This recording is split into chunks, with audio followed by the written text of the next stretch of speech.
আজ কোরবানির দিন। রাফি সকাল সকাল তার ছোট গরুটাকে নিয়ে বের হলো।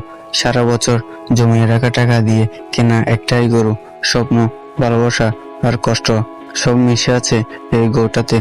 গ্রামের কোরবানি মাঠে ভিড় জমেছে। এক এক করে কোরবানি হচ্ছে। রাফির পালা আসছে। সে গরুটাকে নিয়ে সামনে এগিয়ে যায়। ঠিক তখনই ছোট বোন চিৎকার করে ওঠে, দাদা, গরুটা পালাইছে। সবাই ছুটে গেল। গরুটি কোথায় গেল? একটু দূরে দেখা গেল গরুটি বসে আছে একটা আহত পাখির পাশে। তার পায়ের নিচে ছোট পাখিটার ডানা ভাঙা। গরুটি তাকিয়ে আছে পাখিটার চোখে। কি অদ্ভুত মায়া! রাফি থমকে যায়। এই প্রথম বুঝতে পারে কোরবানি মানে শুধু রক্ত নয়, কোরবানি মানে মমতা, ত্যাগ আর জীবনের প্রতি শ্রদ্ধা। সে পাখিটাকে কাঁধে তুলে নেয়, গরুটাকে পাশে রাখে। গ্রামের সবাই স্তব্ধ। কারো চোখে জল, কারো মুখে একটাই কথা, এটাই আসল কোরবানি।